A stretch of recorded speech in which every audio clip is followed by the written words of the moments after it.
Before we're going to dive into electromagnetic waves, I would like to discuss a few more mechanical resonances with you.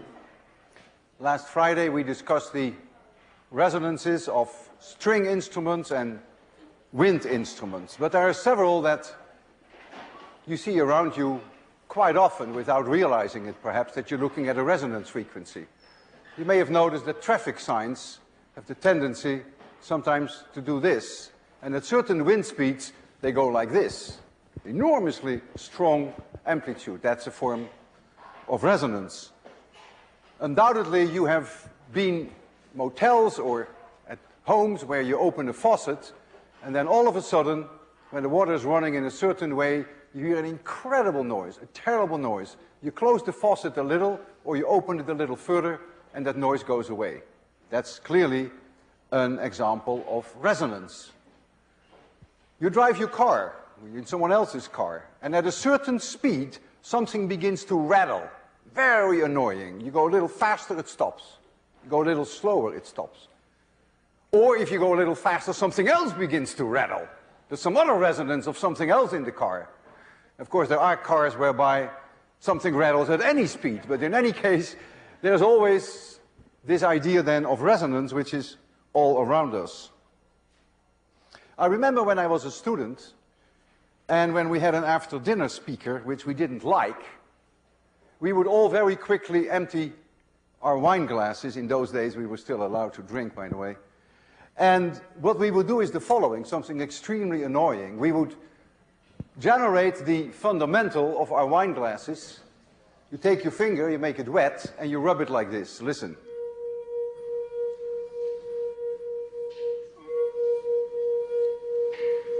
Believe me, if 100 students do that, it's very annoying, but it's also extremely effective.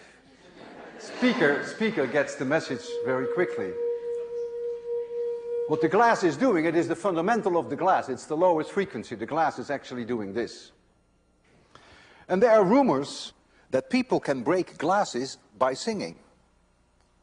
We'll talk about that in a minute. I remember a commercial. Memorex. Memorex is an audio tape.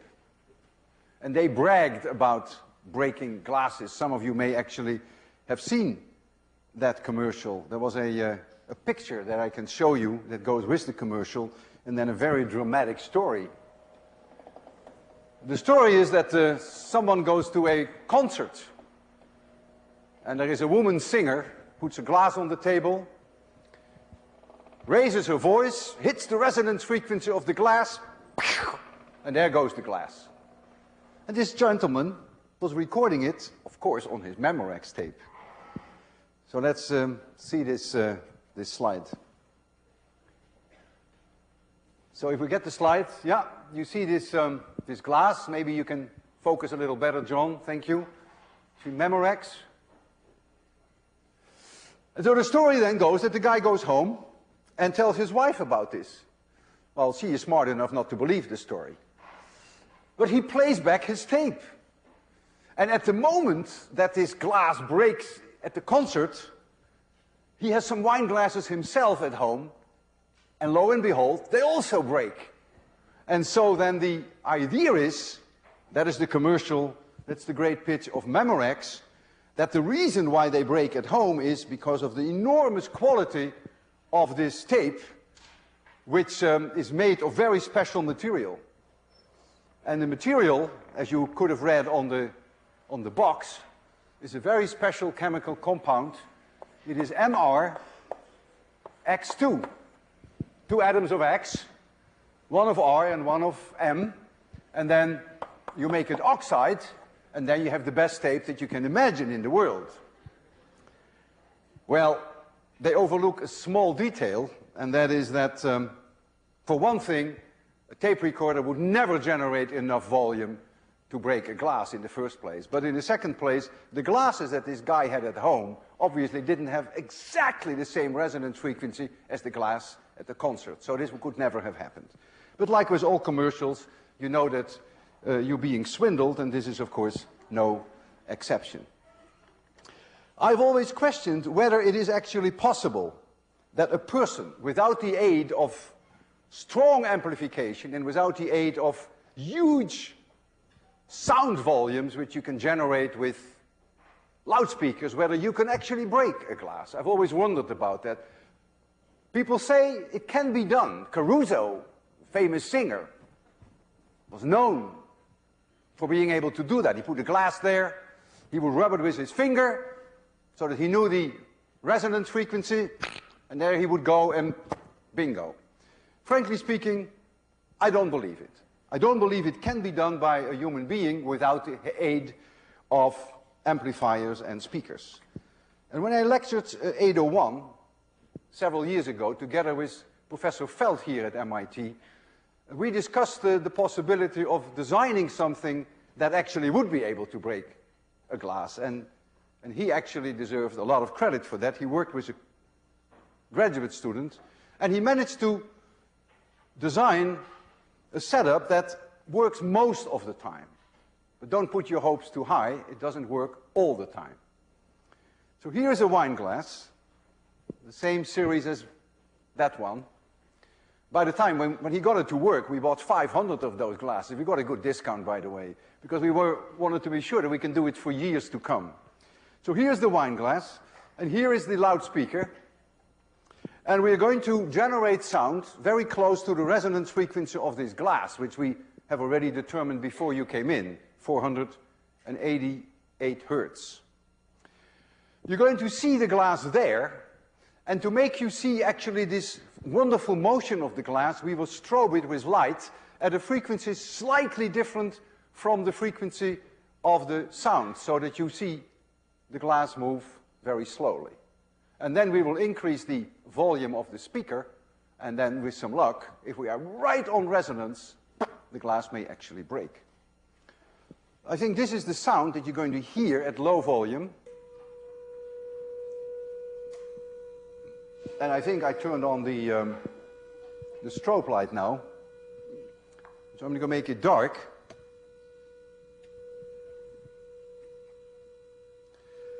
And I want to warn you that the sound level is going to be quite high. I will have to protect my ears, and you actually may have to do the same. I will first increase the volume of the sound to see whether I'm close enough to resonance.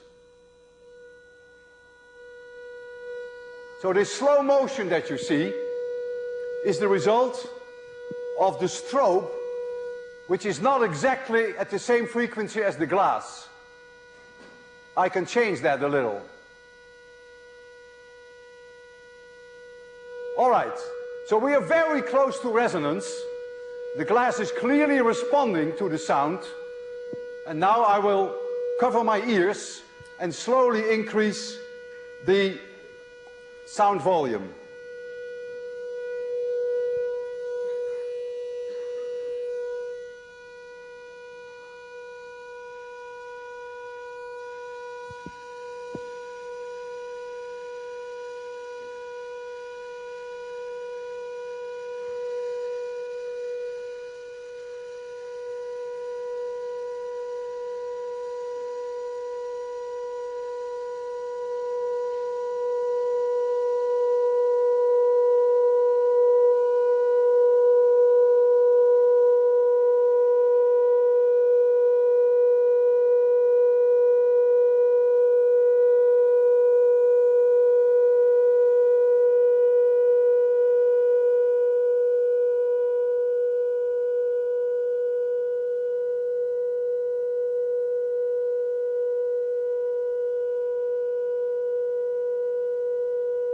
Can't go any louder.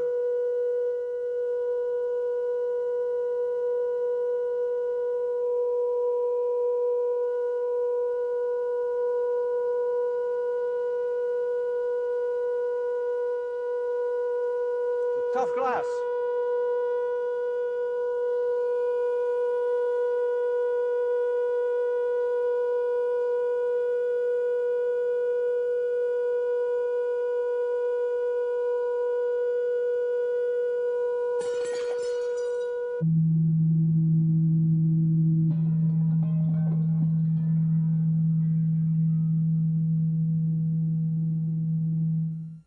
tough glass.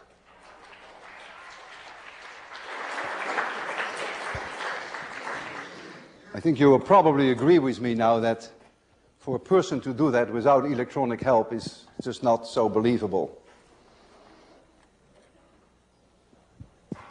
The most dramatic example of destructive resonance is the collapse of the bridge in Tacoma in 1940. Many of you may have seen that dramatic movie, but some of you may not have seen it. And even if you have seen it, it's worth seeing it again. There's a little bit of wind, there's a little bit more wind, and just like with these wind instruments, you're dumping a whole spectrum of frequencies onto a wind instrument, and it picks out the resonance frequency. And this bridge, as you're going to see, picks out its own resonance frequencies. And the consequences are quite dramatic. So if you can start, Marcos, with this movie.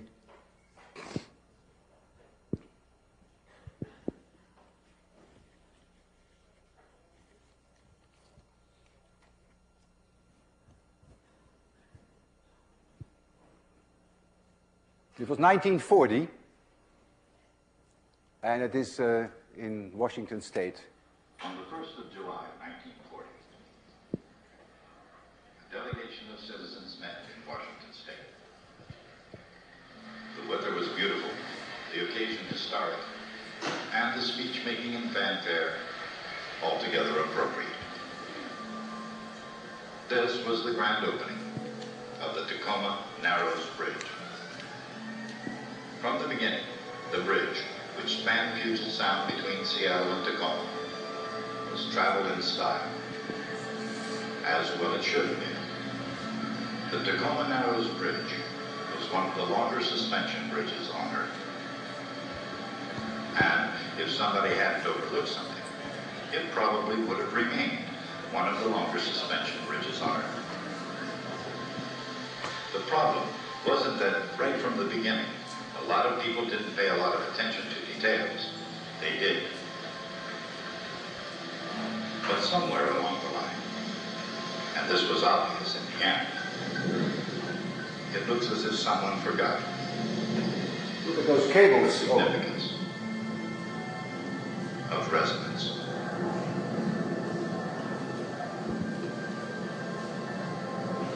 Among other things, the Tacoma Narrows Bridge was the most spectacular alien harp in history. Unfortunately, its first performance was destined to run only about 4 months. In the meantime, she was a beautiful bridge. Beautiful, but a little strange. Even before construction was completed, people observed its peculiar behavior. That was because, even in a light breeze, ripples ran along the bridge. After a while, one of the local humorists called her Galloping Gertie. And for fairly obvious reasons, the name stuck, at least until the 7th of November, 1940. Then as now, Seattle and Tacoma were sports-minded cities.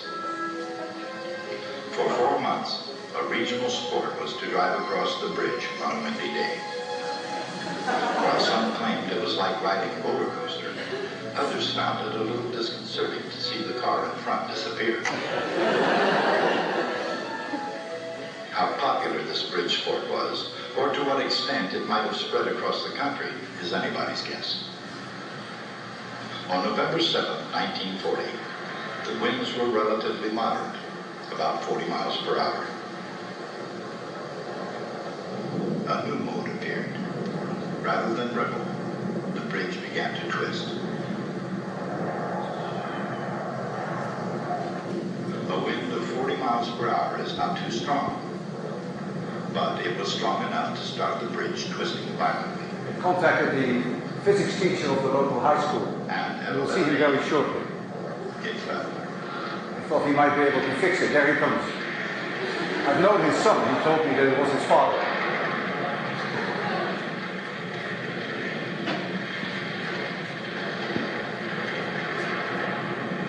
No other example of destructive resonance is more impressive than this one.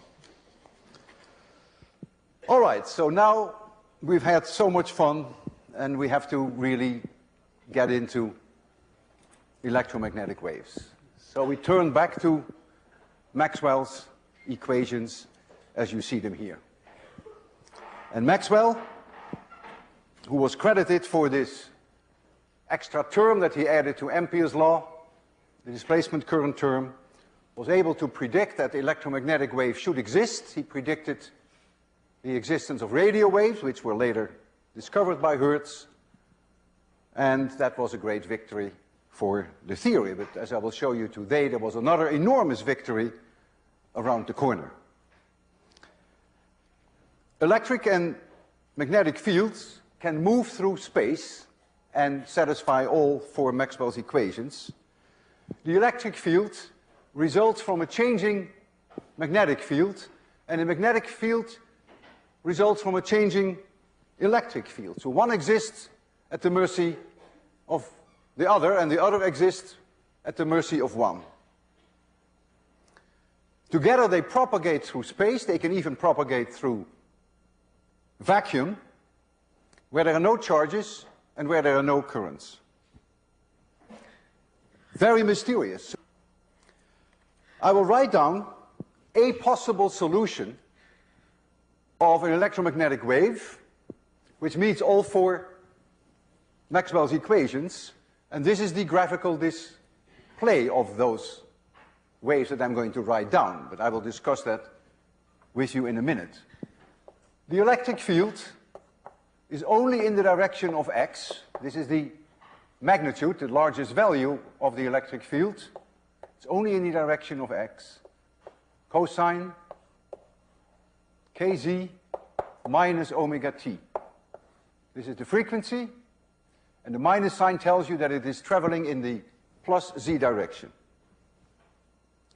B, the associated magnetic field, is B0, only in the y direction, with exactly the same cosine minus omega t term. So if I plot this at time t equals 0, then you see this curve right here. And you see the magnetic field curve here. The magnetic field is only in the y direction, and the electric field is only in the x direction. And this is a package that together moves in the direction of plus z with this speed, which is omega divided by k. And the wavelength from here to here is then 2 pi divided by k. We call them plane waves, and the reason why we call them plane waves is that if you take a plane anywhere perpendicular to z, that no matter where you are in that plane, at that moment in time, the E and the B vector are everywhere in that plane the same. So think of this as a plane perpendicular to the z axis, and then this whole train passes by you. And so you see the electric field vector like this, becomes 0, like this, becomes 0, like this. And the magnetic field vector, maximum, 0, this direction, and so on. But that's why they're called plane waves. These equations only satisfy Maxwell's equations under two conditions. And one condition is that B0 is E0 divided by C. And the other condition is that omega divided by k, which is the velocity with which it propagates, I will call that c. In vacuum, we call the velocity of electromagnetic radiation c. If that is 1 divided by the square root of epsilon 0 mu 0. If that's the case, my two equations will satisfy Maxwell's equations. Imagine the victory for Maxwell. Maxwell was not only able to predict the existence of electromagnetic waves, but he was even able to predict that they would move through vacuum with that speed. What an unbelievable victory. when you come to think of it, that epsilon 0 can be measured in a static way, it follows from Coulomb's law. It has nothing to do with the BDT, it has nothing to do with the EDT. It has nothing to do with traveling waves. Epsilon 0 is about 8.85 times 10 to the minus 12 in SI units. Mu 0 is equally static, can be measured from the force at which two wires through which you run a current attract each other. No the BDT, no the EDT, has nothing to do with electromagnetic waves. Mu 0 is about 1.26 times 10 to the minus 6 in SI units. And if you multiply them and substitute them in this equation, you'll find that C equals 2.99 times 10 to the 8 meters per second. Unbelievable. What a success for that theory. It always baffles me how two quantities so static and seemingly so unrelated to moving waves with dBdTs and the EDTs all over the place, how they can predict the speed of light. Suppose I ask you to measure the pressure in your tires of your car, and I would ask you to also measure the voltage of your battery, and then to predict the speed of the car. It's almost something like that. It is bizarre, but it works, and it was a great victory, and of course it justified entirely this one term, which is this displacement current term. Together, you and I will prove that this is indeed a necessary condition so that these equations satisfy Maxwell's equations. We will do it together. I will do 50% and you will do the other 50% at assignment number 9. So we split this bill 50-50. I will make a new drawing and I will do something that I rarely ever do in lectures. I will give you 8 minutes of hardcore math. You're going to hate it. I'm going to make a new drawing, which is not too different from what you have there. So this is Z, this is X, and this is Y. And at t equals 0, I'm going to draw here the electric field like so. So this is E0. Electric field is this strength. And now I'm going to apply Ampere's law, that's my half of the bargain, closed loop integral of B dot dl, you see there, equals epsilon 0 times mu 0 times d phi e dt. We're dealing with vacuum, so kappa m is 1 and the dielectric constant is 1. And there is no such thing as a current I because we are in empty space, so this whole term does not exist. What does Ampere's law require? I need a closed loop and I need a surface that I attach an open surface to that closed loop. I'm going to choose a closed loop in the plane YZ. And this is going to be my closed loop.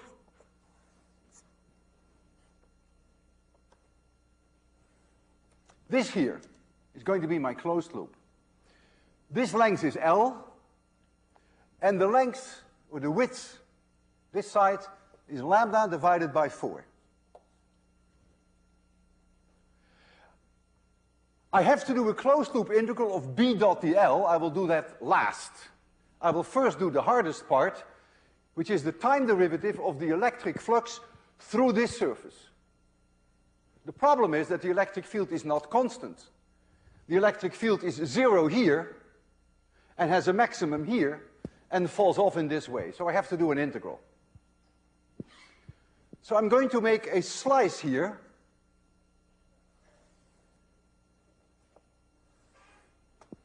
And this slice here has a width dz. And in that very narrow slice, the electric field is approximately constant. Right here, the electric field has this value, but everywhere in that slice it has the same value because remember it's a plane wave. And so I will draw here a line parallel, and so everywhere in that slice the electric field has exactly this value.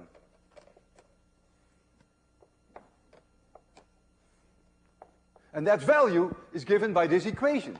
If you tell me what z is at time t equals 0, I know what that value is. That's this value. So now I have to calculate the electric flux. So phi of E, I have to take the dot product between dA and the electric field. Remember, flux is the dot product, E times dA. I will choose dA up, because E is also up, so that makes life easy. I have to remember that later then, when I do the closed loop integral of B dot dl, then looking from below, I have to go clockwise, because I remember the right-hand corkscrew rule. So I get all my minus signs and plus signs just right. So dA and E are in the same direction. So what is dA of this little slice? That is L times dz. So I get L times dz.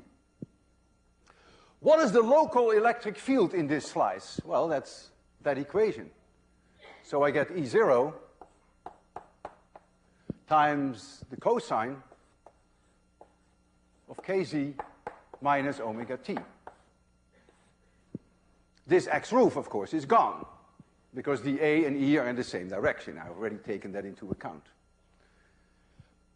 But I have to integrate this now from z equals 0 to lambda over 4, because I have to integrate it over this whole surface. So that's the answer. But I'm not interested in phi E. I have to know the phi E dt. So it's going to be worse for you. I told you, 8 minutes. Pain in the neck. So I'm going to take the time derivative of that function. So d phi E dt, L and E 0 can come out, that's no problem, they are constants. I take the time derivative of cosine kz minus omega t, then minus omega pops out. And the cosine becomes a minus sign. So I get minus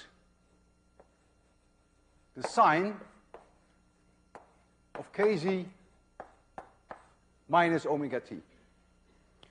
And I have to do an integral. Here's my dz from 0 to lambda over 4. This minus sign eats up this minus sign. I have to do the integral, but I do that at t equals 0. In other words, this thing goes away, because t equals 0. So I'm getting close.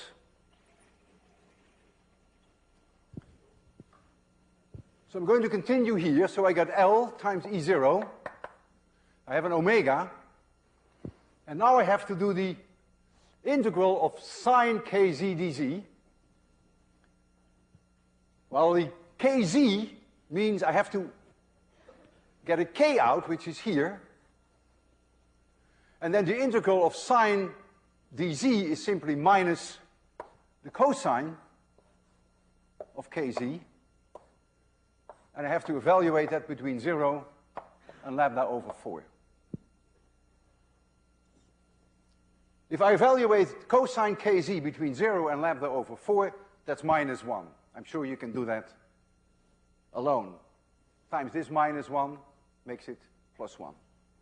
And so the answer is L times E0 times omega divided by k, but we call that c in vacuum. That is the speed of electromagnetic radiation. So this is the answer to the phi E dt. Now I have to do the closed loop integral of B dot dl. And that is easy. At this moment in time, B is a maximum here, which is B0, and then it falls off to 0 here. You can see the same there. Suppose I start here, and I go this way, this way, this way, and this way. Closed loop integral. If I go from here to here, my B and DL are at 90-degree angles. B is coming to you, and DL is like this. So there is no contribution here. If you go from here to here, well, B is 0 everywhere along the line. So integral B dot dl from here to here is 0. It's a plane wave, remember? If B is 0 here, it's also 0 here, it's also 0 here, it's also 0 here. If you go from here to here, B and dl are again at 90-degree angles, so there's no contribution. So there's only a contribution due to this portion. And that is B0 times the length L. So now you see why I chose the width, lambda over 4. So I get a very easy result. So I find then that B0 times L, which is the left part of Ampere's law, well, it's too much to give Ampere credit, all the credit, because it's really Maxwell who added that term d phi e dt. And so this now is epsilon 0 mu 0, which you see upstairs there, times the result that we have here. Oh, by the way, this is E0. Times L times E0 times C. And I lose my L.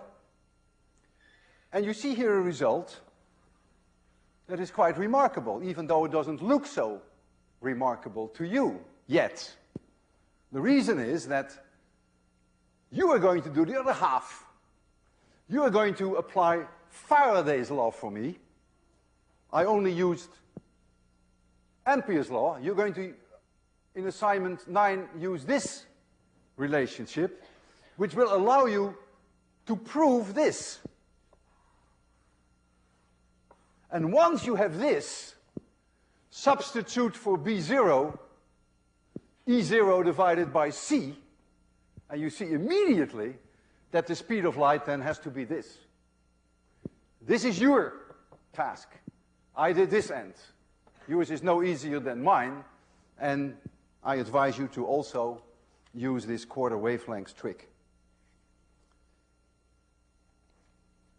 All right, so you can demonstrate that this is a necessary condition for Maxwell's equations to satisfy the, this is not what I want, that these equations actually satisfy all four Maxwell's equations. Traveling electromagnetic waves always have the following properties. This is on the web, so you can download that. E is perpendicular to V. Notice that that's what I chose. E is perpendicular to V. V is in the Z direction, and E is like this, so that's obviously why I chose that. B is also perpendicular to V. B is in the Y direction here, only in the Y direction. It's also perpendicular to V, which is in the Z direction. E is also perpendicular to B. That's what I did. E in the X direction, B in the Y direction. E and B are in phase. That is like saying, if this is cosine kz minus omega t, this also has to be cosine kz minus omega t. They simultaneously go through 0, and they simultaneously reach a maximum. What is also a necessary condition, that E cross B, the unit vector, is in the direction of V. Ah, look at that. That's exactly what I did. If you take E and you cross it with B, you go into the direction Z. In fact, whenever you make drawings like this, you should always use what we call a right-handed coordinate system, which is that X roof crossed with Y roof is always Z roof. If you don't do that, you get yourself into muddy water. And then, in case you're in vacuum, there is a relation between B0 and E0 that you are going to prove with Faraday's law, and then combined with my result, the speed of electromagnetic radiation in vacuum is 1 over the square root of epsilon 0 mu 0. If you know the frequency of the electromagnetic radiation, then the wavelength follows immediately. And so you see here a few examples that I've calculated for you. If you start out with a low frequency of 1000 hertz, you get a wavelength of 300 kilometers, radio waves, megahertz. Still talk about radio waves, but when you go up in frequency, the wavelengths, of course, get shorter and shorter. We would call these radar waves, microwaves. If you go to 10 to the 14, 10 to the 15 hertz, you get into the domain of infrared and visible light and the ultraviolet. And if you go even higher, then you end up with X-rays and ultimately gamma rays. All of these are members of the electromagnetic family, electromagnetic waves. This A with a little zero there stands for angstroms. That means 10 to the minus 10 meters. So, a whole family of electromagnetic waves, and we give them names so that we can talk about them without ever mentioning the specific frequency or the wavelengths. So given the fact that electromagnetic waves then travel with 300,000 kilometers per second, 1 foot would take 1 nanosecond, 26/100, 30 meters deep. The light from me to Professor Bertozzi all the way at the end would take about 0.1 microseconds. 1 second, light radio waves to the moon. 8 minutes it takes the light from the sun to reach us. The light from the nearest stars would take 5 years. And the nearest large galaxy to the Earth would take 2 million years for that light to reach us. So when you look at that galaxy, then you see the galaxy the way it was 2 million years ago. In astronomy, we use as our meter stick a light year, which is the distance that light travels in 1 year, which is about 10 to the 16 meters. If you study a galaxy, which is at a distance of 10 billion light years, you're looking at the universe the way it was 10 billion years ago. So in astronomy, you can look back minutes, you can look back years, you can look back millions of years, but you can also look back in time billions of years. Most forms of electromagnetic radiation, certainly light and radio waves and radar, can reflect off surfaces, at least to some degree. It depends on the surface. And this is the basis behind the distance determination. When you send a radar pulse to an airplane or to a rainstorm, some of that radiation comes back at you, and you know the speed, and so that allows you to calculate the distance. If the distance to the plane is d, and you send a brief pulse, and it comes back, we call it the echo, and it takes a certain amount of time to come back, which you can measure, then that signal has traveled twice the distance, so that is the speed of light times t. This is what you measure, the distance in time from the moment you send the signal until you get the reflection back, and so you can calculate the distance. The distance to the moon can be measured this way. There are 5 corner reflectors on the moon. 3 were left there by the Americans, and 2 were left by the Soviets in the days that it was still the Soviet Union. And optical telescopes from Earth can send a very brief pulse, laser pulse, to these corner reflectors. The length in time of this pulse is only 1/4 of a nanosecond. Just imagine, light only travels 7 centimeters in 1/4 of a nanosecond. So the kind of wave that you get is really not very much of a plane wave, the way we envision it. But in any case, this pulse goes to the moon, and then some of it comes back. It's reflected of these radar, these corner reflectors, not radar, it's light, it's laser light.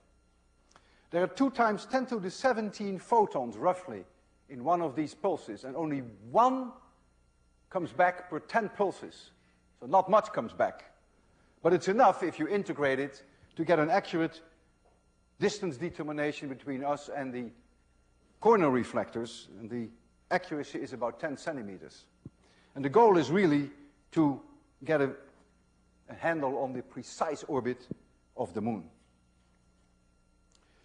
I can show you these corner reflectors the way they were built on Earth, and then I will also show you an optical observatory as it is sending out these quarter nanosecond pulses, laser light, to the moon. So this is one of those corner reflectors. They are designed in such a way that if light strikes it in a certain direction, that it reflects the light in exactly the same direction backwards, 180 degrees. Very clever design.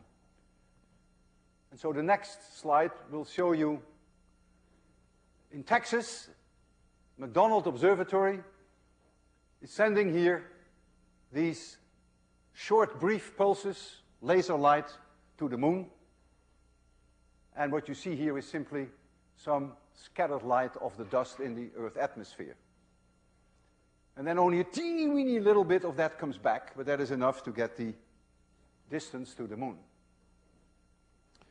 There are on the moon, this is enough for this slide, John. There are on the moon several cameras. They were left there by a surveyor. They are small cameras. The lens, I think, is only 2 inches across. And they keep an eye on the Earth all the time.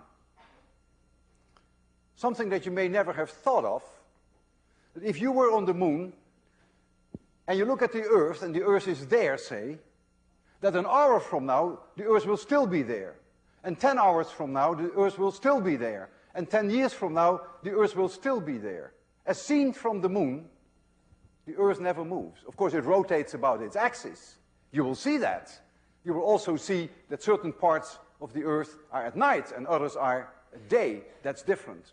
But it's always in the same direction. So it's very easy for these cameras to keep an eye on us, so to speak. All you have to do is to aim them in one direction and you never have to change that direction. Imagine that you and I were now on the moon and we were looking at the Earth. And you, for instance, would see the Earth as you see it here. Here's North America, and this part of the Earth happens to be daylight, and here it's night. And this is the moment that these cameras are going to take a picture of the Earth. So you expect to see a lot of light here, and you expect this to be night. Here is New York. You may think that there is so much light coming from New York that you may actually see New York, that a picture taken by these cameras actually may show you New York. Well, you won't, but you see something else which is very dramatic. That's why I show this to you. Because the picture that you're going to see next, John, you can show it, is at the time that 2 observatories on Earth were both sending these laser pulses to the moon. And here you see one in Arizona, and here you see one in California. But you don't see New York. Isn't that amazing? You are on the moon, and you know there's really life on Earth. Someone is blinking at you. Well, you don't see the blinking, but you see these lights. Very dramatic shot. Thanks, John, that's fine.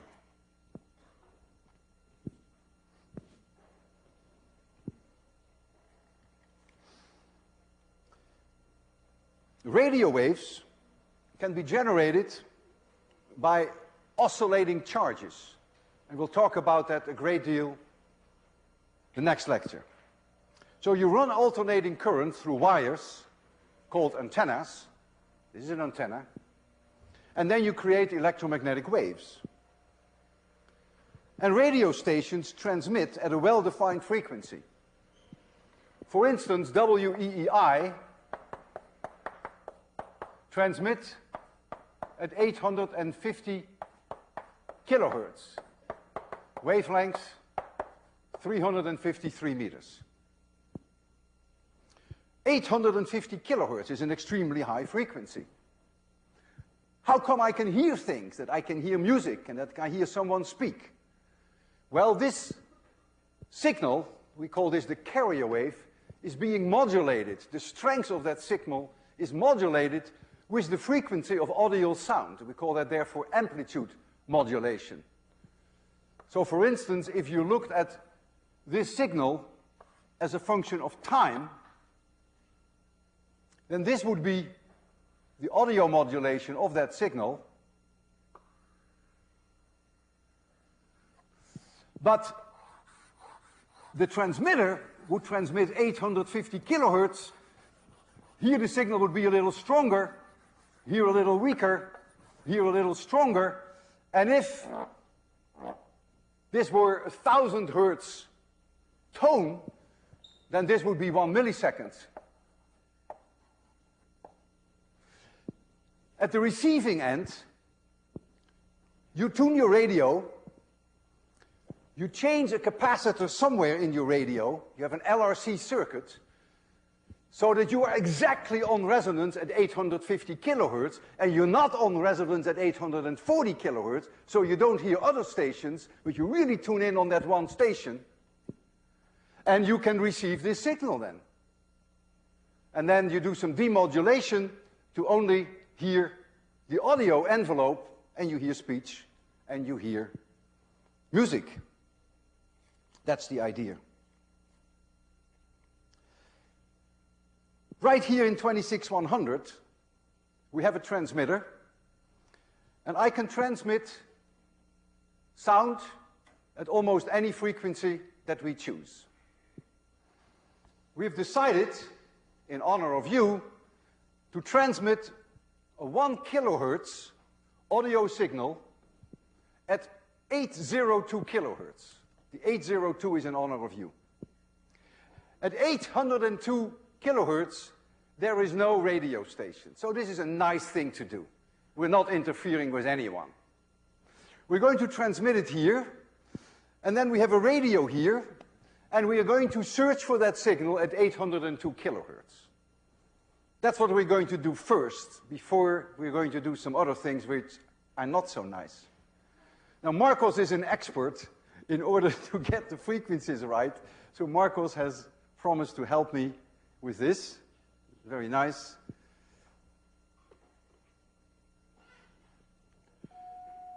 Oh boy, you're already on.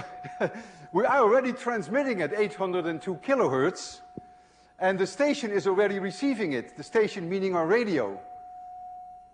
Marcos, let me convince the students that indeed, oh, you changed the frequency. Yeah. So he changed the audio signal. So I want you to appreciate that we really are transmitting from this antenna by unplugging it. So now the radio doesn't see the electromagnetic waves at 802 kilohertz. So the radio is receiving now the radio waves that we are producing. Now we're going to do something that is not so nice. We're going to change our frequency to 850 kilohertz. So now what we're going to do is jamming the WEEA sport channel. So you may hear our 1 kilohertz tone, but you may not hear what they're saying. Can we first listen to WEEI before we do this nasty thing?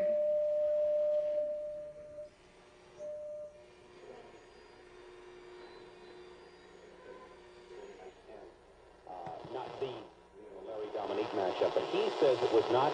Now, what was the date of Clemens? This is WEEI. Dig that up. Do we know the date? Now be a naughty boy. I've got all the Celtics playoff dates here.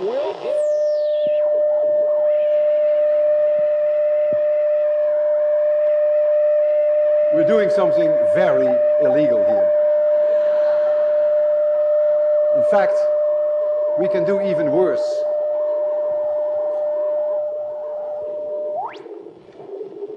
I can be on the radio. I'll have to turn off my microphone, because otherwise you wouldn't know whether it comes from the radio or whether it comes from my microphone.